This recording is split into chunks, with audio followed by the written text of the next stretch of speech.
Okay, so I've been reviewing manga in this room for like almost a decade now.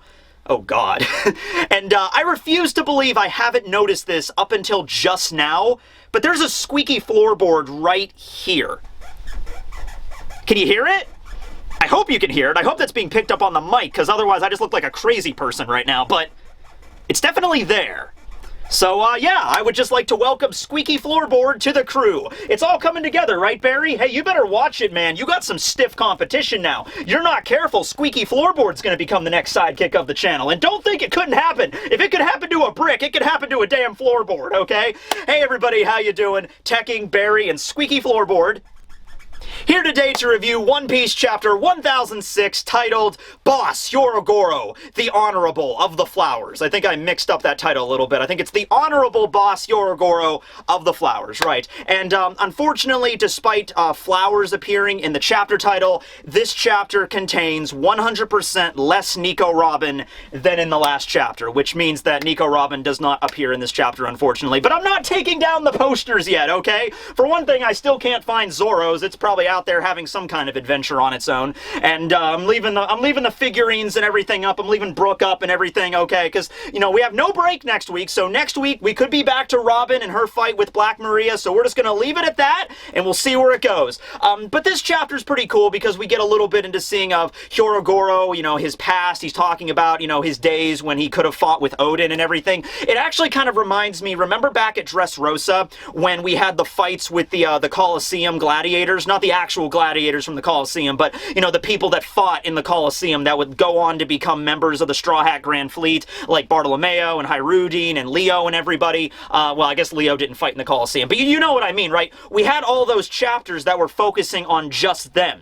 So we had a whole chapter focusing on Leo of the Tontatas, and then a whole chapter focusing on Hyrudine of the new Giant Warrior Pirates. So this might be the point in the Battle of Onigashima where Oda chooses to focus on, like, okay, we revealed all these prominent characters up until this point, Hyorogoro being one of them, the former Yakuza boss of the Flower Capital that trained Luffy in the arts of Ryuo, and so we're going to focus on him a little bit. Maybe we'll focus on some other members of the Yakuza, the other leaders of the different regions, or some other characters we've met throughout this arc, and it might just be starting with this, but let's see where it goes. Actually, before we even get into the chapter, though, I have to mention the color spread, because it's beautiful. So One Piece actually has the color spread for Shonen Jump itself, like the magazine, but it also has the color spread for the entire chapter, and it's beautiful. It's focusing all on the Beast Pirates, okay? So you got Kaido right in the center there, and then you have the three Calamities, the All-Stars in front of him. You got Jack on his right, you got Queen on his left with a giant gun, and then you have King right in the center, like striking a pose, looking awesome, and then the Tobiropo are all around them, okay? Now, we've seen the color schemes for pretty much all of these characters, I think, already. We obviously know what Kaido and King and Queen and Jack all look like from the anime. We had the Tankobon cover that revealed the color schemes for the Tobiropo already. But yeah, it's a really interesting color spread that just shows Kaido and the Calamities and the Tobiropo. Alright, so we continue on. We now cut over to the live stage, you know, the big festival hall area, where we see Bao Hwang, who was like the secretary of Kaido, the flying squirrel smile user, and she has one of those tags over her faces, and I think she is the one that might be the center for all these Marys, these like little robotic clockwork animals that are running all around Onigashima. If you're gonna pick one person that has like the center of all this, that actually controls it, that would probably be her, because she is Kaido's private secretary. And you know, it's not obviously a devil fruit because she already has a smile, but it might just be some type of ninjutsu or something. I'm assuming it's all connected back to her. So she's like, I found them, you know, I found Yamato as well as Shinobu, and Momonosuke is supposed to be with them, and they're located outside of that storage shed, the forbidden storage shed of doom that they were hiding in up until now. So they're relaying this information to all of Onigashima, but the downside of this ability that I just realized is they're relaying this information to all of Onigashima. Like, literally, they can't just, it's not like psychic connection. They can't just, like, you know, talk to only the Beast Pirates, or only the headliners, or only the Tobiropo. If they find out information and they want everybody in Onigashima to know about that information, they have to use, like, a loudspeaker to announce it to the entire hallway, okay? So that means enemies and allies alike will know this information. So they relay that, like, you know, Bao Hwang is just like, I found Yamato and Momo, we can't find Momo, but, you know, he's supposed to be there too, and Shinobu's there, and they're next to this storage shed, they're located there. That information is on the loudspeaker all over the place. So Sanji is able to hear about this too, and Sanji doesn't quite understand because he's never met Yamato. He's like, who's Yamato? I don't even know. But Shinobu and Momo, okay. And so Sanji has to make a decision here, because after he left Black Maria's lair on the 3rd floor, he's kind of like right in the middle, so he can either go upwards to the roof, and he can deal, well, like right under the roof where the scabbards are at, where they're being healed by the mysterious, you know, silhouette. So that's where Sanji was initially going to go, and Jack is also heading up that way too, so if he headed up that way, then he might get into a fight with Jack. That would be pretty cool to see. But now Sanji is kind of debating whether or not to go down to where that storage shed was on the lower floors to see if he can find and help out Momo and Shinobu and whoever Yamato is, because Sanji's never met Yamato, obviously. Also, really quick, it does seem like these Marys have some sort of like pacifista-like technology where they can like lock on to certain people that they're looking for, because Momo is hidden inside of Yamato's like cloak or outfit, and it's not like it was in the last chapter where Yamato was like, you know, jump into my shirt, Momonosuke. You know, it's more of like the way that Luffy was hiding in Boa Hancock's cloak when they were invading Impel Down, where Luffy was like holding on to her back. You know, that's the way it is. But at any rate, you really can't see Momo from the outside because he's hidden, and yet these Marys are able to like lock on and like kind of X-ray vision sort of deal and detect that Momonosuke is hiding under Yamato's clothing. So that's something very similar to the way the pacifistas operate. And later in this chapter, I'm just going to say it right now, Queen fires a damn laser beam out of his brachiosaur mouth. So we've already seen before that Queen has some sort of like gun barrel inside of his mouth when he transforms into a brachiosaur. I'm assuming that the gun is also in his mouth when he's in his regular human form, because all he did was ate the Ancient Zone model brachiosaur. You know, he made like cyborg modifications to his body. But so Queen has laser technology, and you gotta bet that Queen was the one that also developed these Marys. They're these little robotic cyborg, not even cyborg, but like little robotic clockwork animals like mice and cats and stuff that are running all around the hallway. Queen probably developed those as well, because he's like the tinkerer, he's like the gadget expert of the Beast Pirates. I'm starting to wonder whether or not Queen had some connection with Vegapunk at some point. Am I the only one there? You know, this technology is looking eerily similar. Now, you could always say, like, well, Vegapunk, you know, is a little bit more advanced, and he developed this on his own, and maybe Queen, you know, was completely unconnected to Vegapunk, and Queen just arrived at these conclusions on his own, maybe a little bit differently. Not quite as high-tech, not quite as advanced as Vegapunk, but Vegapunk maybe doesn't have a monopoly on laser beams, right? You know, maybe Queen also thought of the same idea, like, I'm gonna make laser beams, and he managed, maybe it took him a little bit longer, but he did figure out a way to make laser beams. They might not be as efficient as the Pacifistas lasers, because what Vegapunk did was base the Pacifista lasers on Kizaru's Pika Pika no Mi. So, I don't know, I mean, but there might be some kind of connection there. At any rate, the Beast Pirates, you know, Momo hiding in Yamato's clothing didn't fool them for a second. They know where he is located now, and so, you know, Sanji is debating whether or not to go help the Scabbards or to go help Momo and Shinobu and Yamato. And so he does make a decision. It's a pretty quick decision because he really doesn't have a lot of time to spare.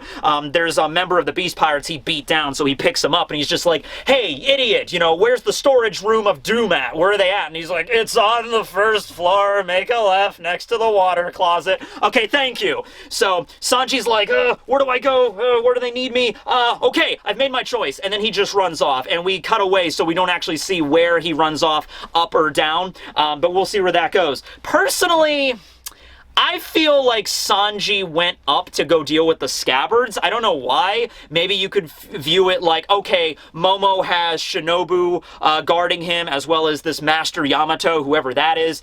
So maybe Momo should be okay for right now, but the Scabbards are like all injured and bleeding out, and there's a mysterious person there we don't know about, and they're probably going to be also going after the Scabbards, because we know Jack is heading there. Does Sanji know that Jack is heading there? Because also, once again, if Jack relayed this information to the whole hallway, like, don't worry about it, Black Maria, I'm heading to their location now, I'm a mammoth, bam, bam. If Sanji heard about that, he might also be like, okay, Jack was the dude that attacked Zoe, and he's heading toward the Scabbards, who are all critically injured. Meanwhile, Momo at least is protected by Shinobu and Yamato. I'm going to go help out the scabbards. Okay, so it might be something like that. I guess we'll see. We don't know, but Sanji did make a split-second decision there. We see a brief scene of Onigashima flying through the sky. Keep in mind, the entire island is floating. That's something that Oda doesn't show that every single chapter, so especially with the breaks that we get between the chapters sometimes, in between the weeks, it might not be completely relevant, but it's like, yeah, the island is still traveling at a relatively fast pace toward the mainland. We see the island, and then we see the mainland Wano Kuni because we see Fujiyama. We see Mount Fuji in the distance, which is located right behind the flower capital, and it looks pretty damn close here. So, I'm going to assume that they're really close to, like, right on top of the flower capital. Now, it is very, very cloudy out, so maybe the visibility is low, so if you're on the ground, you might not see the giant flaming muffin skull heading directly toward the flower capital, if it's, like, it's foggy enough. Also, there's, like, clouds, you know, surrounding Onigashima as well, that are the flame clouds that Kaido created, so that would be quite a sight, though. That would be quite a sight if you're hanging out, getting drunk at the flower festival, at the fire festival. The fire festival at the flower capital. You're having a fun time, and then you look up and it's just like, hey, Bill, what's that? What? Oh, man, that's a giant muffin. That's what that is. I wonder if it's blueberry. Man, I'm hungry. I want some breakfast. Let's go get the giant muffin. And then they just get crushed as it falls. But at any rate, we're not quite there yet, but it's getting pretty close to the mainland, if it's not hovering over the mainland already, which it looks like it is here. All right, so what do we do next? Oh, we cut back to the entrance of Onigashima, which is, I don't know if you guys remember, because it was a few chapters ago, this is where Perospero was, let's be honest here, about to meet his end. We had Sulong Carrot and Sulong Wanda charged up on the moon power and also charged up on their rage for Perospero for taking Pedro's life away. And so we cut over to them, and Perospero is absolutely, completely alive, hanging out on top of a rock, and Carrot and Wanda are unconscious underneath him. Giant candy spikes and Wanda's sword are on the ground. They look pretty devastated, and Perospero looks relatively okay. That's what I'm talking about! No! No! No! This wasn't supposed to be how it was gonna go! No! Why are we still focusing on Perospero? Come on! Just end it already, right? He already had all of Totland to do his little candy thing, you know, just like candy Iron Maiden, candy thing, you know, Pedro's little moment. You know, this is not Totland anymore. This is Wano, Perospero. I thought we were just gonna finish this off really quick, like it wasn't even gonna be a bit of a problem. Yes, I understand what the rebuttal is. You know, Perospero is the first son of the Charlotte family. He's got a devil fruit. He's pretty strong. You know, he's like 50 years old. He's trained with his fruit for a long time. Yeah, he is missing an arm, but he's still pretty tough. I get it, but Sulong Carrot and Sulong Wanda. Well, we do get an explanation on what happened. So we do see the moon. Actually, wait, hold on a second. We actually see the moon covered by clouds, but I'm not really sure if it's the clouds are like covering the moon or they're about to uncover the moon.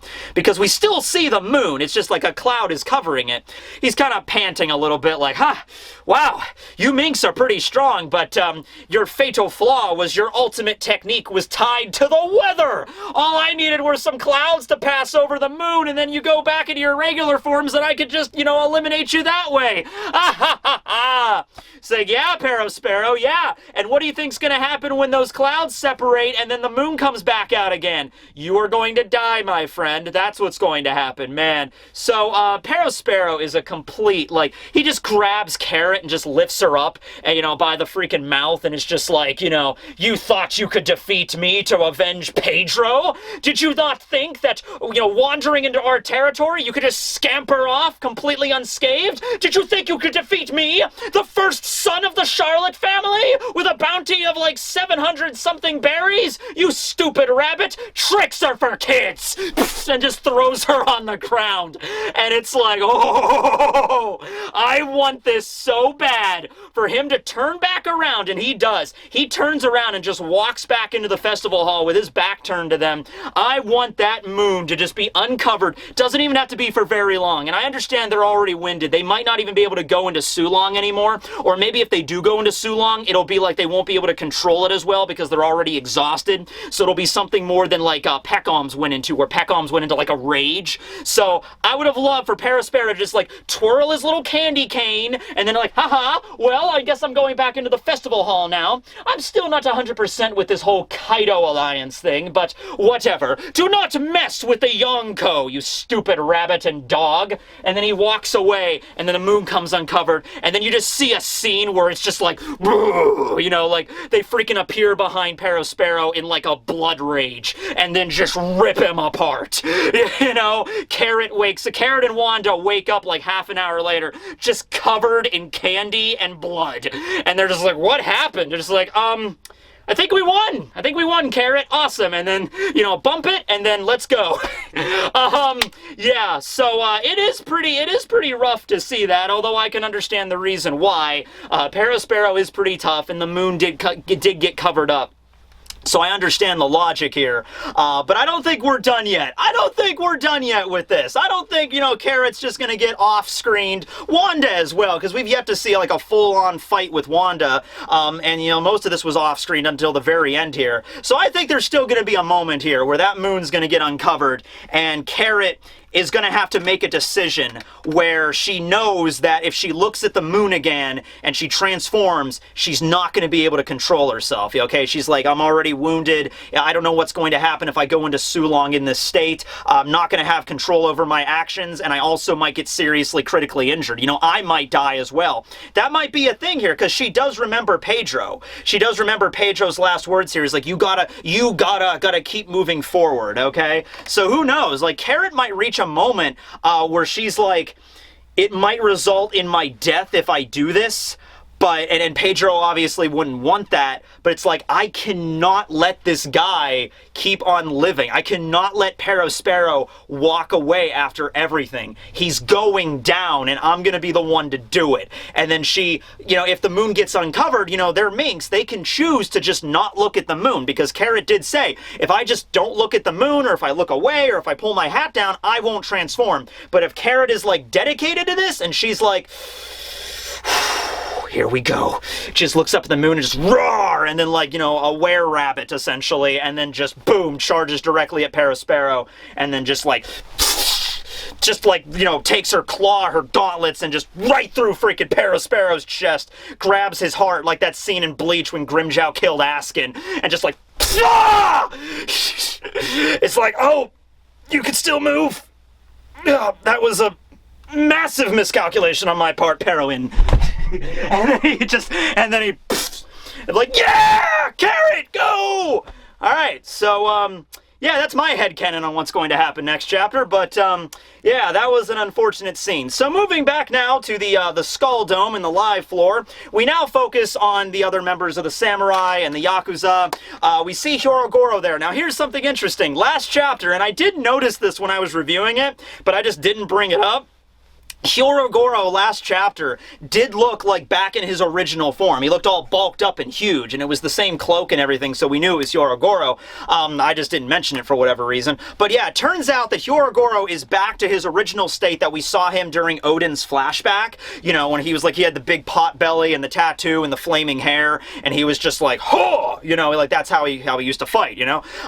And so it's stated that because of the Ice Oni virus, it's actually bringing out his strongest form. Like, he's bringing out all of his stamina that he has left in his body, you know, right before he's about to die, okay? Because that's the kind of the point of the virus. It makes you rampage, and then it kills you, okay? Now, Hyorogoro is about Ice Oni. He's about, like, over halfway there, but he does state that because he has a strong will, he's able to maintain his consciousness, okay? So, that doesn't mean that he's not going to turn into a mindless monster. That just means that he's able to maintain his willpower for a little bit longer than the other people that were affected by this. Also, Marco's blue fire is beginning to run its course. It's beginning to wear off, and people's stamina is beginning to get drained, and the Ice Oni virus is beginning to take over. The blue fire was just a stopgap from the beginning. That was not meant to be a cure. We see Chopper still diligently working on the cure. It actually honestly looks like he's almost there, because when we cut to Chopper, we actually see him taking a beaker,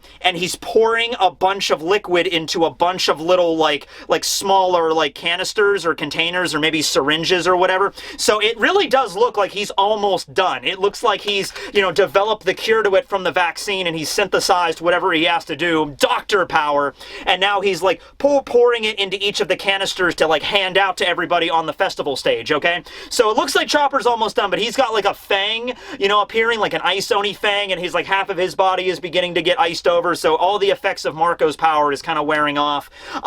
We see some other samurai there. The Mimawari Gumi are still fighting them. I was a little bit upset by that. Not really upset, because they're still the enemy, but it's just like, I thought we were going to have, like, a, hey, Queen is kind of the asshole that's spreading this virus everywhere. You know, the Mimawari Gumi are just going to fight with you samurai to defeat him so we can get the cure. But I guess the Mimawari Gumi, I guess, are still dedicated to fighting for Kaido. Maybe their logic is like, if we fight and we succeed, we can get the cure anyway, and then we'll still be working under Kaido. If we defect and help out the Yakuza, and even if we get the cure, if Kaido finds out about this, maybe the Mimiwari Gumi, like Hote and everybody, they're still like, you know, Kaido is super powerful, so he could crush us. He's still going to win this.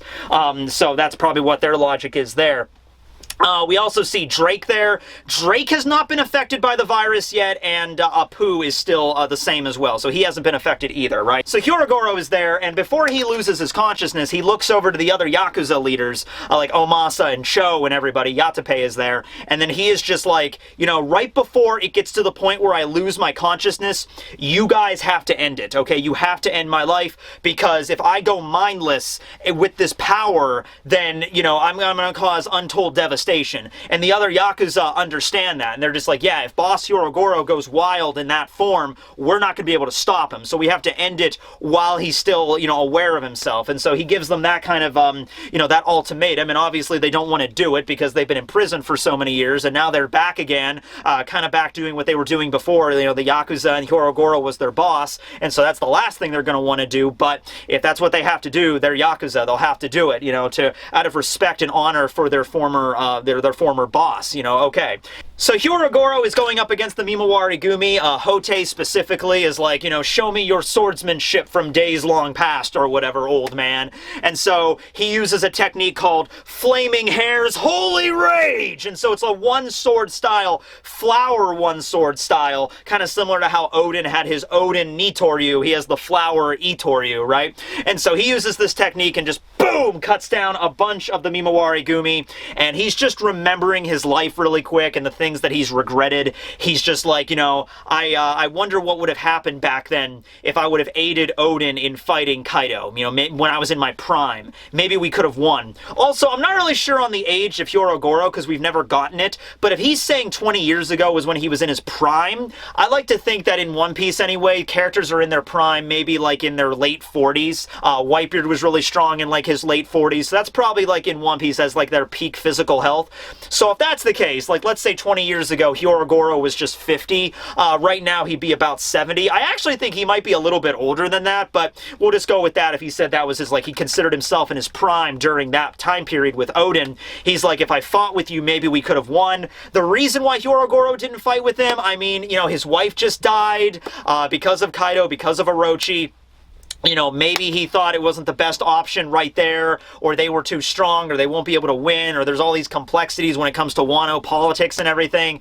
But for whatever reason, Hyorogoro did not stand and fight with Odin, and he regrets that.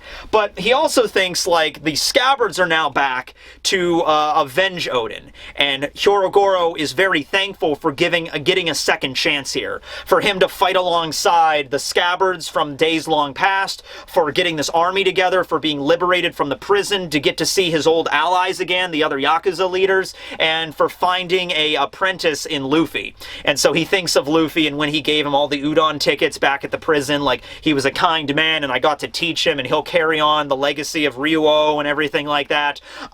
So I do feel regrets about not helping Odin, but because of everything that's happened in just the last few weeks here, and I'm fighting in this rebellion, I'm going down swinging, so to speak, I really have no regrets with that. So that'll come back at the end of the chapter. But now we have the scene with Queen readying his laser cannon, which he totally has, and so he opens up his mouth, and the laser, I mean, it looks pretty much similar to the way the pacifistas charge up their lasers, so it might be connected there.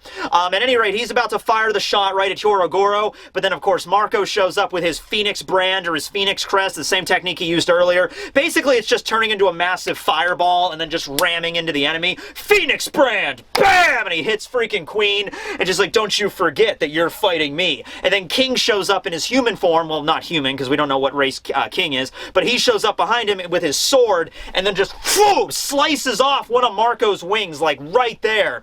And so remember, it might be easy to just mistake that Marco turns into pure fire, like, you know, like Ace could, like a Logia. It's not pure fire. They're still feathers. You know, now they're Phoenix feathers that are kind of made out of fire, but they're, like, solid. Like, he can make them actual feathers, so it does cut through something, and the wing does fall off. But then Marco can just take one of the wings that fell off, one of the feathers, and he takes the feather, and he kind of, like, adds some fire to it, and it makes a giant fireball, and then he uses a technique called Bluebird, and then boom! Fires this giant blue fireball right at King, bashes him into a wall, and then Marco does a drop knee. He does a drop knee! He takes his knee and just, whoop! Bam! And then slams into King. And then Queen pops out and just like, you freaking bird. And then the second Queen shows up. That's when Marco turns around and uses Crane's Claw, like the talon. He takes his talon, just bam! Hits Queen with that. So, to recap how this fight scene went, that was freaking awesome, okay? So, Queen uses the laser, Marco uses a giant fireball, bam! Hits the Brachiosaur. King comes down with a sword, slices off the wing. Marco takes a feather, boom! Fireball right in King's chest, slams him through a wall, does a flying drop knee like a wrestling move, bam! Right on King. Queen shows back up in his human form trying to fight them. He turns around and boom! Crane Claw right in the chest. Alright, so, yeah, Marco, I mean, if it wasn't already obvious, Marco is a pretty big badass. I mean, we didn't really get to see everything that he could do at Marineford. There was a lot of characters fighting at Marineford, right? A lot of crazy stuff going on there. We did get to see Marco's abilities a little bit, but now it's more like he's kind of like the main character in this one particular fight, you know, because, you know, he's there fighting against two of the calamities at once. However, Marco does state he doesn't look all that injured or tired, but, you know, he's a seasoned warrior. He's a seasoned veteran when fighting in this way. You know, he's had his devil fruit for years, ever since he was a teenager, and he's fought on Whitebeard's crew for so long, so he's probably really good at, like, hiding his fatigue, but he is very tired. He is thinking, like, whew, okay, well, hope Chopper can get that cure, because fighting two guys, Yonko commanders with over 1 billion bounty, that takes its toll. That's pretty exhausting. Also, keep in mind, Marco has been out of commission, not out of commission, but he hasn't been fighting for well over a year now. The last time Marco fought in any battle was the Payback War, and after the Payback War a year ago, he went to Sphinx Island to help people there. So he might still have trained every now and then with his abilities, but he hasn't actually been in the thick of battle in over a year now, and he goes right from 0 to like 100, fighting against not one, but 2 Yonko commanders with a bounty of over 1 billion. Also, I mean, I think everybody could assume this, but it is confirmed King's bounty is over 1 billion. You know, as if anybody thought it was going to be... Nah, I thought King's bounty was going to be 999 million. He wasn't quite at 1 million. I wasn't quite at 1 billion yet, right? Obviously, Queen's bounty is like 1.3 something billion. I think King's bounty might be like a little bit over 1.5. It's a little bit maybe... Well, no. Because that's the thing, like... Luffy has a bounty of 1.5 billion, and he's considered a 5th emperor, right? I guess that King could have a bounty over 1.5 billion, and because he's already cemented as one of the calamities on Kaido's crew, nobody would call him an emperor because he already clearly works for Kaido. So I guess King's bounty could be over Luffy's. It could be like 1.6, 1.7 billion. If not, maybe it's like right below Luffy's. So maybe, you know, Jax is 1 billion even, Queen's is like 1.3, maybe King's is like 1.48 or something, you know, maybe something like that. But I honestly feel like it's a little bit over Luffy's. I think King's is like, I would say 1.7 billion. If I was going to pick a number, that's what I would pick. At any rate, we don't get the exact number, so it really doesn't matter.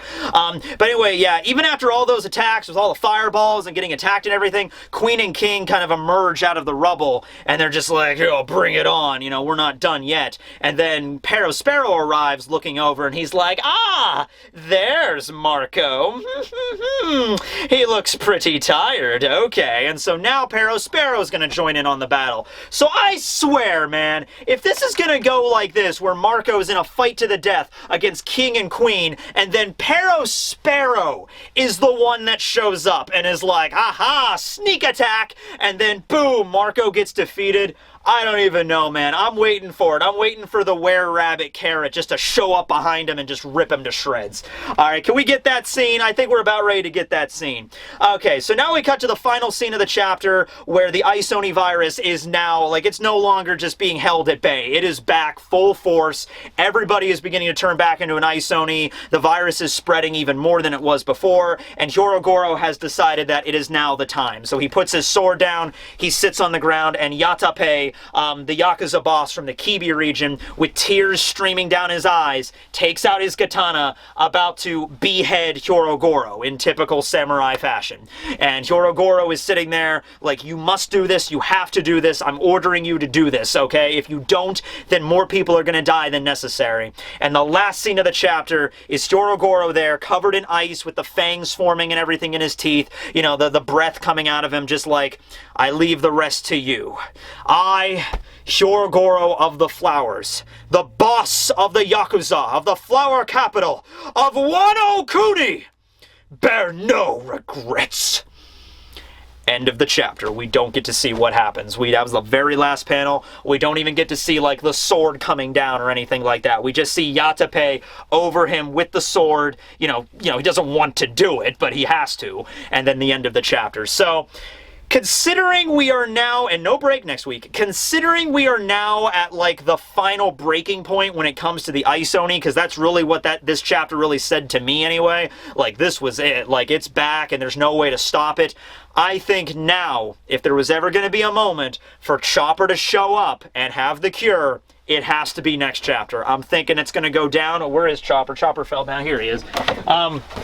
Yeah, Chopper, this is going to be a moment. I could see Chopper next chapter, right as Yatape is going to bring down his katana. Chopper shows up in his human point, still, like, maybe he cures himself first. Like, after he cures everything, first thing he does is like, okay, I got the cure. Miyagi and Tristan, the minks, the doctor and the nurse, they're there too. And so it's like, okay, all right, we got the cure.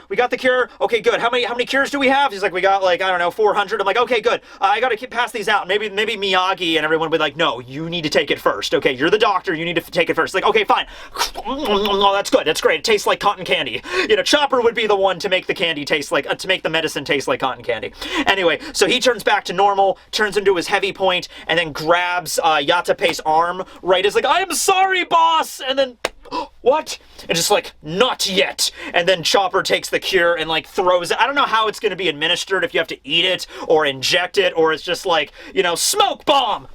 And it's just like, it's just a smoke bomb that erupts, that restores all your body heat or whatever, and then Hyorogoro walks out of it. I guess he would turn back an old man if his stamina was, like, I mean, the cure might very well remove the Ice Oni virus, but it might not give you back your stamina. So if that's the case, everybody afflicted with the virus might just drop immediately just from exhaustion, and they might not be able to fight anymore. So Hyorogoro might be very well taken out of the fight, but at least he won't die from the virus, right? So they're still going to have a big issue on their hands with administering the cure to everybody in the hallway.